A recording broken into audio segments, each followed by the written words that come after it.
Hello बच्चों, नमस्कार। स्वागत है आप सभी का आज के वीडियो लेक्चर में। दोस्तों, आज के वीडियो लेक्चर में आज हम पढ़ेंगे कर्मक पाठ का महत्वपूर्ण प्रश्न उत्तर। तो चलिए शुरू करते हैं और देखते हैं बाबू, पहला प्रश्न कर्मक पाठ से क्या दिया है। देखिए ध्यान से, दिया है कि कवि ने अपनी एक आंख की तुलना दर्पण से क्यों की है। दर्पण समझते हैं, दर्पण जिसमें हम अपना चेहरा देखते हैं, जिसको हम बोलते हैं ऐनक। तो कवि जो है इसमें एक आंख की तुलना दर्पण से क्यों की है।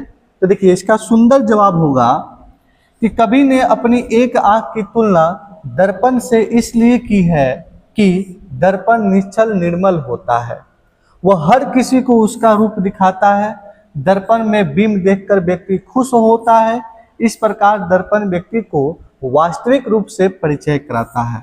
देखिए बाबू, दर्पण कभी झूठ नहीं बोलता है, जो वास्तविक रूप है ना वही चीज दिखाता है। कौन? दर्पण। आगे सुनिएगा, कभी भी एकांक्षी है परंतु उससे वह दुनिया के वास्तविक रूप को देखता है। उसकी आंखों में प्रेम है, निर्मलता है, निश्चलता है। निर्मलता के कारण कवि ने अपनी एक आंख को दर्पण की तरह कहा है। कवि जो है अपनी एक आंख को किसकी तरह कहा है? दर्पण की। ठीक है, तो इस प्रश्न का उत्तर जो है कुछ इस प्रकार से होगा, सुंदर और सटीक जवाब। ठीक है, चलिए आइए देखते हैं बाबू दूसरा प्रश्न क्या दिया है, पढ़िए। तो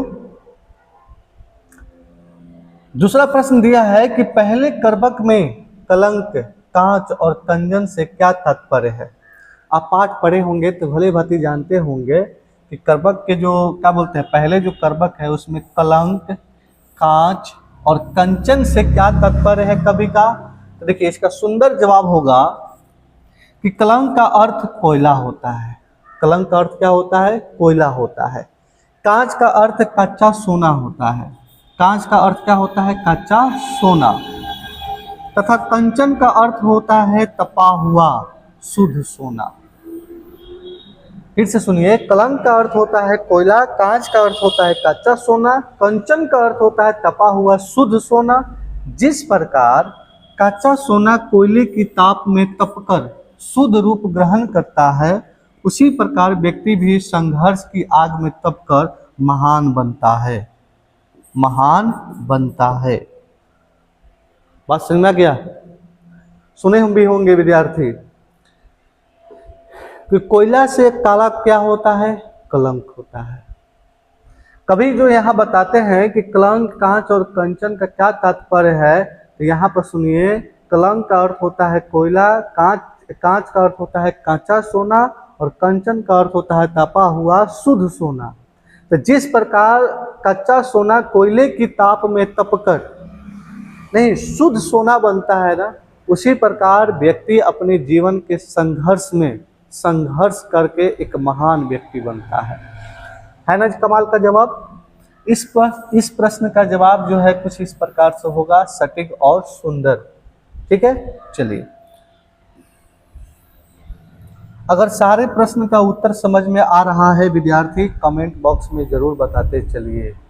ठीक है, कमेंट बॉक्स में जरूर इस बात को रखिए कि सारे प्रश्न समझ में आ रहे हैं सर। ठीक है, चलिए बाबू, तो अगला प्रश्न देखिए, प्रश्न नंबर 3 क्या दिया है कि पहले कर्मक में व्यक्ति जैसे के आत्मविश्वास का परिचय अपने शब्दों में दे। पहले कर्मक में व्यक्ति जैसे के जो आत्मविश्वास है उस चीज को अपने शब्दों में परिचय देना है। तो देखिए इसका उत्तर होगा कि हर महान व्यक्ति में आत्मगौरव या आत्मविश्वास कूट कूट कर भरा होता है। उसी के बल पर वह संघर्ष करते हुए आगे बढ़ता है। रूप से कुरूप होने के बाद भी जैसी आत्मगौरव से लवरेज दिखाई पड़ते हैं। उनका मानना है कि व्यक्ति रूप से नहीं गुण से महान होता है। बात सही है कि नहीं? इंसान रूप से महान नहीं बनता है, बल्कि किससे बनता है? गुण से। विधाता ने हर चीज में गुण के साथ साथ दोष भी दिया है, परंतु उस पर दोष का कोई प्रभाव नहीं पड़ता है। जैसी ने तो स्पष्ट घोषणा की है कि मेरी एक आंख दर्पण की तरह लोगों को मोहित करने वाली है। मेरी एक आंख लोगों को क्या करेगी? मोहित करेगी।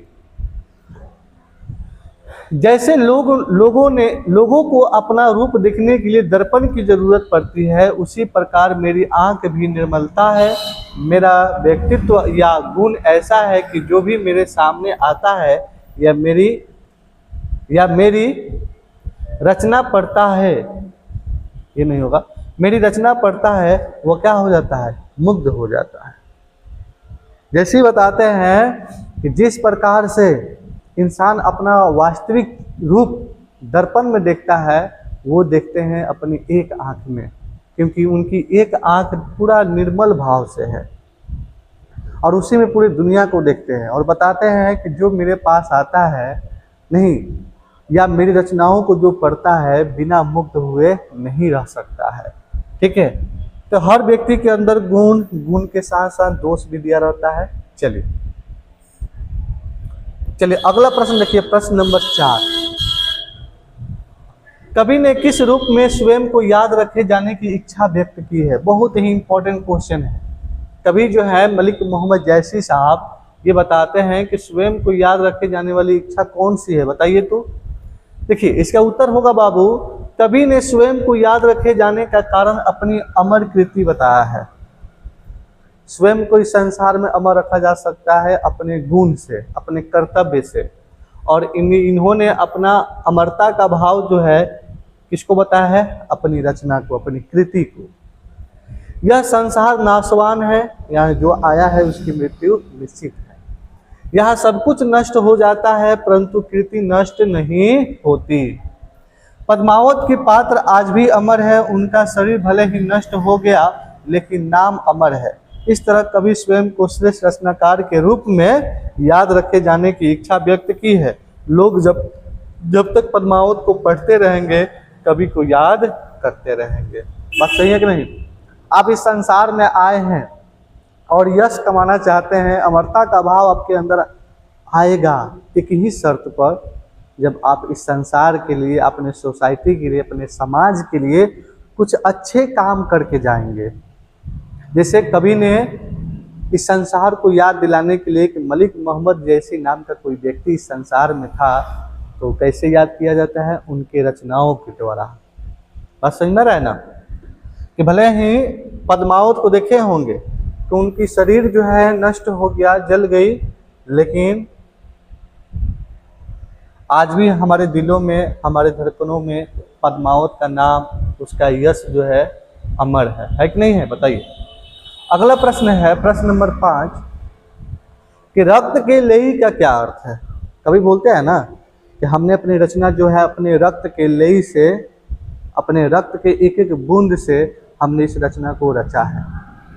तो बताइए रक्त के लेई का अर्थ क्या है? तो उत्तर होगा इसका कि रक्त के लेई का अर्थ है खून का गोंद। खून का गोंद अर्थात कवि ने शरीर की सारी ऊर्जा से कथा बुनावट की है। शरीर की सारी ऊर्जा से क्या की है? कथा की बुनावट की है। इससे मन से मन को जोड़ने का प्रयास भी माना जाएगा। इसी चीज को बोलते हैं रक्त के लेई। चलिए ठीक है, ये प्रश्न बहुत इंपॉर्टेंट है बाबू, याद रखिएगा। चलिए देखते हैं प्रश्न नंबर 6। तरह के पद्मावत के किन पात्रों का वर्णन किया गया है? पद्मावत जो पाठ पढ़ेंगे या ये पाठ पढ़ेंगे तो उसमें पात्रों का नाम दिया गया है रत्न सेन, हीरा रमन तोता, अलाउद्दीन, राघव चेतन और पद्मावती। कोई दिक्कत?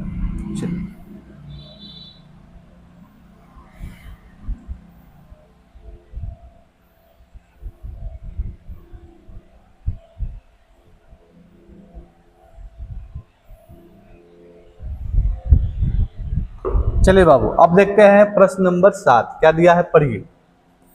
दिया है कि विधाता के किन किन कमियों का उल्लेख किया गया है? विधाता के किन किन कमियों का उल्लेख किया गया है? तो इसका उत्तर होगा कि अत्यंत प्रकाशवान चांद को कलंकित करना, शुक्र तारा को एक आंख वाला बताना, विस्तृत समुद्र का पानी खारा करना जैसे कमियों का उल्लेख किया है। इस संसार में देखे होंगे चांद जो कहा जाता है सुंदरता, किसी की तुलना जो है चांद से कर दी जाती है, लेकिन चांद में भी दाग है, वो भी कलंकित चीज है। शुक्र तारा को एक आंख का तारा बताया इन्होंने, और समुद्र का पानी खारा है, उसमें भी दोष है कि नहीं है? तो इन चीजों का उल्लेख किए हैं। चलिए प्रश्न नंबर 8 क्या दिया है बाबू? प्रश्न नंबर 8 दिया है कि मोहम्मद यही कभी जोड़ी सुनावा, यहाँ कवि के जोड़ी शब्द का प्रयोग किस अर्थ में किया गया है? ये पंक्ति है कि मोहम्मद यही कवि जोड़ी सुनावा। अब कह रहा है यहाँ पर कि यहाँ कवि ने जोड़ी शब्द का प्रयोग किस अर्थ में किया है भाई? तो देखिए इसका उत्तर होगा कि यहाँ कवि ने यानी जयसी साहब ने घटना, पात्र, भाव आदि के संग्रह के संदर्भ में जोड़ी शब्द का प्रयोग किया है। याद रखिए मेरे बाबू कि यहाँ कवि ने जयसी ने घटना, पात्र, भाव आदि के संग्रह के संदर्भ में जोड़ी शब्द का प्रयोग किया है। जिस संदर्भ में तुलसी ने नाना पुराण, निगम, आगम से भाव संग्रह की बात की है, उसी संदर्भ में जयसी ने जोड़ी शब्द का प्रयोग किया है।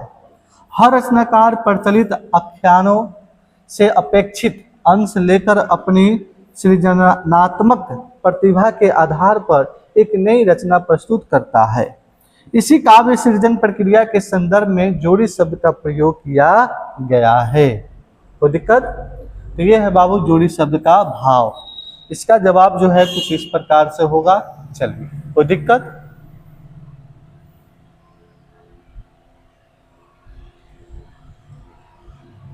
प्रश्न नंबर 9 कर्बक पाठ का ये प्रश्न नंबर 9 देखिए, दिया है कि प्रस्तुत कर्बकों के शिल्प सौंदर्य का वर्णन करिए। जो प्रस्तुत कर्बक हम लोग पाठ पढ़े थे ना, उसके सौंदर्य का वर्णन करना है। तो ध्यान दीजिएगा, प्रस्तुत कर्बकों में कवि ने निर्गुण प्रेम मार्गी भावधारा के अनुरूप काव्य सौंदर्य का चित्रण किया है। प्रस्तुत कर्बकों में कवि ने निर्गुण प्रेम मार्गी भावधारा के अनुरूप काव्य सौंदर्य का चित्रण किया है। इसमें अरबी, फारसी मिश्रित अवधी भाषा का बड़ा सुंदर स्वाभाविक प्रयोग किया गया है। कवि ने दोहा, चौपाई छंदों के प्रयोग में बड़ी निपुणता का परिचय दिया है। इस प्रकार सूफी काव्य शैली का यह सुंदर उदाहरण है।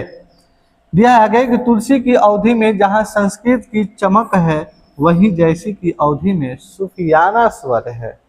जिस प्रकार तुलसी की जो रचना है रामचरितमानस, वो अवधी भाषा में है, और अवधी जो है संस्कृत का क्या बोलते हैं, चमक बता रहे हैं। उसी प्रकार जयसी की जो अवधी भाषा में उन्होंने रचना की है, तो सूफियाना स्वर उसमें दिखाई देता है।